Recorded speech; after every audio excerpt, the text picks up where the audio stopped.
আসসালামু আলাইকুম। কেমন আছেন সবাই? আশা করি ভালো আছেন। আজকে আমি ক্লাস 6 এ ২০২৪ সালে ক্লাস 6 এর পেজ নাম্বার ৪৯ অনুশীলনী যে অঙ্কগুলো আছে সেগুলো নিয়ে এসেছি। মৌলিক উৎপাদকের গল্প যে অধ্যায়টা আছে। গত ভিডিওতে আমি ১ নাম্বার দেখিয়েছিলাম। ১ নম্বরে পুরোটা দেখিয়েছিলাম। আজকের ভিডিও হচ্ছে ২ থেকে বাকিগুলো দেখানোর চেষ্টা করব।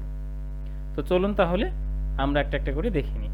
২ নম্বর প্রশ্ন হচ্ছে চিত্র থেকে ১০০ এবং ৪৪ এর গসাগু নির্ণয় করা যায় কিভাবে বলো তো?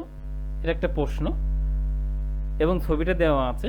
ঠিক এভাবেই আমরা যদি মানে আপনার গণিত বই যেটা আছে ৪৯ পেজ ৪৮ পেজে যেটা আছে দেখবেন ওরা একটা যে ইউসিল্ড যে পদ্ধতি আছে বা আরেকজনের নাম আছে তিনি যে পদ্ধতিটা অনুসরণ করেছেন তার উপর বেস করে এই অনুশীলনীটা সেভাবে বা তার উপর বেস করে এই অঙ্কটা করা।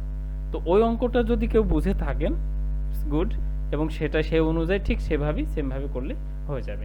তো ১০০ মিটার এবং ৪৪ মিটার এই দুটোকে আলাদা আলাদা আলাদা করে এবং একটু এই ৪৪কে ভাগ ভাগ করে এটাকে আবার বিভিন্ন ছোট ছোট যত সাইজ আছে ওখানে যে বিস্তারিত ব্যাখ্যা আছে আমি এখানে বিস্তারিত তুলে ধরলাম না যাতে করে আপনাদের ভিডিও লং হয়ে যাবে। তো এইভাবে এখানে যেভাবে আছে ঠিক সেভাবে যদি আপনি বসিয়ে দেন তাহলে সেটা হয়ে যাবে। আর ওটাতে যদি না বুঝতে মানে বুঝতে সমস্যা হয় তাহলে আমাকে একটু উল্লেখ করে দেবেন, আমি আরও বুঝিয়ে দেওয়ার চেষ্টা করব। তো এখানে যেভাবে আমি দিয়ে দিয়েছি সেভাবে আলাদা আলাদা করে বা সেভাবে সিস্টেম করে দেবেন, আশা করি প্রবলেম হবে না। ৩ নম্বরটা হলো ১৫ মিটার এবং ৪০ মিটার দৈর্ঘ্যে দুটি দড়ি আছে। একটি দড়িকে কেটে ছোট ছোট করে একের দৈর্ঘ্যের টুকরো করতে হবে যেন দড়ি কোনো অংশ নষ্ট না হয়। ছোট ছোট টুকরোর দৈর্ঘ্য সর্বোচ্চ কত হতে পারে? তো সমাধানে যেটা আছে ১৫ এবং ৪৫-এর গসাগু নির্ণয় করতে হবে। ১৫কে ৪০ দিয়ে যদি ভাগ করা যায় তাহলে ৩০ হয়, ওই যে ভাগশেষ থাকবে। আমার এই একই ভিডিও বা ভাগ প্রক্রিয়ায় যে গসাগু বের করার সিস্টেম আমি আগের ভিডিওতে দিয়ে দিয়েছি, সুন্দর করে বুঝিয়ে দিয়েছি।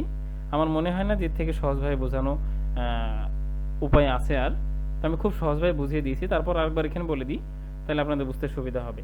১৫ ৪০, ৪০কে যদি ১৫ দ্বারা ভাগ করা যায় তাহলে ২ হয় ৩০ হয়। এবার ৩০কে ৪০ থেকে ৩০ যদি আপনি বাদ দেন তাহলে ১০ থাকে এবং ১০ সংখ্যাকে বা ১০ দ্বারা এবং উপরের যে ১৫ আছে ওই ১৫কে আবার ভাগ করতে হবে, যেটা আমার একবার যাবে ১০ হবে। এবার ১০ থেকে ১৫ থেকে ১০ বাদ দিলে ৫ থাকে। আবার ওই ৫ দ্বারা আবার উপরে যে ১০ পেয়েছি আমরা ভাজ্য ওইটাকে আমরা আবার ভাগ করব যতক্ষণ না জিরো ফিগার আসবে, মানে আপনার ভাগফল বা সে ভাগশেষ জিরো আসবে ততক্ষণ আপনাকে কিন্তু ধারাবাহিকভাবে করেই যেতে হবে। তাহলে নিচে দেখেন ১৫ এবং ৪০-এর গসাগু হলো 5। 5 কেমনে হলো? এই যে আপনার লাস্টে যে গসাগু লাস্টে যে ভাজ্য আছে 5 বা 5 এটাই মূলত কিন্তু আপনার গসাগু করে মানে বিবেচিত হবে। ওকে, অনেকে হয়তো ভাগফলটাকে মেনে নিতে পারে বা অনেকে হয়তো ভাগফলটাকে ভুল করে বলতে পারে, বাট ওটা কিন্তু না। ওকে, ৪ নম্বরটা হলো একজন দোকানদারে ১২ প্যাকেট মোমবাতি বিক্রয় করে এবং ৮টি প্যাকেট মোমবাতির স্ট্যান্ড বিক্রি করে। প্রতিটা মোমবাতির স্ট্যান্ডের জন্য একটি মোমবাতি থাকে। অবশ্য আয়েশাকে সর্বনিম্ন কতগুলো মোমবাতি এবং মোমবাতি স্ট্যান্ড কিনতে হবে? এটা জাস্ট খুব সহজ একটা জিনিস, মানে ১২ এবং ৮কে লসাগু বের করতে হবে। ১২ এবং ৮-এর লসাগু বের করে আলাদা আলাদা করে ওই ১২কে দিয়ে এবং ৮ যে লসাগু আছে সে ১২ এবং ১২ এই ২৪কে ১২ দ্বারা ভাগ করলেই যে প্যাকেটগুলো একটা অংশ, আর হচ্ছে ২৪কে আবার ৮ দ্বারা যদি ভাগ করি যে প্যাকেটগুলো পাওয়া যাবে সেটা আর একটা অংশ।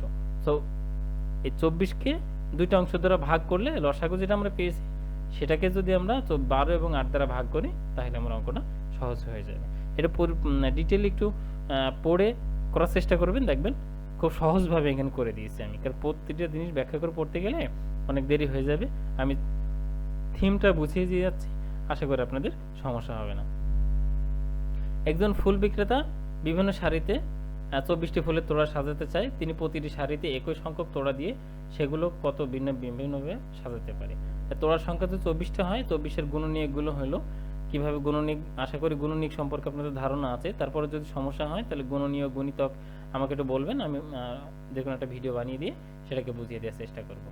সো এইভাবে 8টি সংখ্যা বা 8টি যে ফুলের তোড়ার সংখ্যা যেহেতু 24টি এবং সেই অনুযায়ী কয়টা ভাগ করা যায়, 24কে কয়টা গুণনীয়কে করা যায় সেই অনুযায়ী ভাগ করে করে দেখবেন, তাহলে এটি কিন্তু হয়ে যাবে। ওকে, 6 নাম্বারটা 210টি কলম, কমলা, 252টা আপেল এবং 294টি নাশপাতি সমানভাবে কাটলে প্যাক করা হয়েছে যাতে কোনো ফল অবশিষ্ট না থাকে। সর্বোচ্চ কতগুলো কার্টুনের প্রয়োজন এখানে দেখাবে। দেওয়া আছে কমলা এত, আপেল এত, নাশপাতি এত। প্রদত্তের গসাগুগুলোই মূলত হচ্ছে আমার ফলাফল বা উত্তর। তো এটা গসাগু এভাবে আশা করি জানেন যে কিভাবে বের করতে হয়, তাহলে সমস্যা হবে না। ওকে, 7 নাম্বারটা হচ্ছে, অঙ্কটা একটু পড়ে নেবেন, অনেক বড় অঙ্ক, আমার ভিডিওটি লং হয়ে যাচ্ছে। ঘরের দৈর্ঘ্য বা 6 মিটার 80 সেন্টিমিটার। তো এই সেন্টিমিটারকে আর সেন্টিমিটারকে আমি সেন্টিমিটারে পরিণত করে নিয়েছি, তারপরে সবগুলোকে আমি গসাগু আকারে ভেঙে নিয়েছি। ভেঙে নিয়ে যেটা পেয়েছি সর্বশেষ, সবগুলোর মধ্যে যেগুলো কমন আছে, মিল আছে, সেগুলো দিয়ে সেন্টিমিটার বা মিটারে প্রকাশ করে করা হয়েছে। 8 নম্বরটা, দুটি সংখ্যার গসাগু হলো 6 এবং একটি সংখ্যা 42 হলে অপর সংখ্যাটি কত হতে পারে। তো সমাধান হলো, একটি সংখ্যা 42 হলে সেই সংখ্যা 42টাকে কতভাবে ভাঙা যায় সেটা ভাঙবেন, দুটি সংখ্যার গসাগু বের করবেন, এবং অন্য একটি সংখ্যা হবে 6 এর ক, মানে ক আকারে যদি আপনি প্রকাশ করে দেন তাহলে হবে। যেমন কর মান যদি আমি 1 2 3 4 5 6 7 এভাবে ধরতে থাকি, তাহলে অন্য সংখ্যাটি হতে পারে 6 এর সাথে, যে আমি গসাগু যেটা পেয়েছি তার সাথে 1 2 3 4 5 6 7 এভাবে গুণ করে করে যেগুলো দিতে পারবেন বা করতে পারবেন, এই সংখ্যাগুলো মূলত অন্য সংখ্যাটা হতে পারে। ওকে, 9 নম্বরটা হলো বালতি ও পানির সাহায্যে অ্যাক্টিভিটি। অঙ্কটা পড়বেন, তারপরে সমাধানটা ঠিক এইভাবে এখানে যেভাবে আছে আপনি ডিজাইন করে বা আপনার মতো করে অন্য কালার বা অন্য কিছু করতে পারেন, বাট এই সিস্টেমে করবেন, তাহলে আপনাদের আর কোনো প্রবলেম হবে না। তো 3 লিটার ও 5 লিটার পানির বালতি দিয়ে 4 লিটার পানি পরিবেশন ধাপসমূহ কিভাবে ধাপ করতে হবে স্টেপ বাই স্টেপ একটা একটা করে পড়বেন, পড়ে পড়ে সুন্দর করে লিখবেন। তারপরে যদি বুঝতে অসুবিধা হয় তাহলে আমাকে বলবেন, আমি আরও এই ভিডিওটার প্রয়োজন আমি আরেকবার বুঝিয়ে দিব, ঠিক আছে? বাট আমি কমেন্টে জানাবেন যদি বুঝতে অসুবিধা হয়। আমি কারণ খুব ক্লিয়ার করে স্বচ্ছভাবে লিখে দেওয়ার চেষ্টা করেছি বা বুঝিয়ে দেওয়ার চেষ্টা করেছি, যাতে করে আপনার পড়লেই বুঝতে পারবেন যে আসলে অঙ্কটা কত সহজ বা কত কি। খ নাম্বার একটা আছে, খ নাম্বার একটা টেবিল আছে, এটা সহজ একটা জিনিস, আপনারা জাস্ট পড়বেন, পড়ে সে অনুযায়ী টিক চিহ্ন বা লেখার যেগুলো আছে সেগুলো লিখে দেবেন, তাহলে খুব সহজে এটাকে এবং সম্পূর্ণ মার্ক পেয়ে যাবেন আশা করি। তো আজকের মতো এই ছিল, আশা করি কোনো সমস্যা হয়নি বুঝতে। তারপরে যদি বলি, যেহেতু অনেক বড় অঙ্ক, অনেক বড় লেখা, সেই জন্য একটু প্রবলেম হতেই পারে। তারপরে যদি সমস্যা হয় আমাকে কমেন্ট করে জানাবেন, আমি উত্তর দেওয়ার চেষ্টা করব। তো আজকে এ পর্যন্তই, আল্লাহ হাফেজ।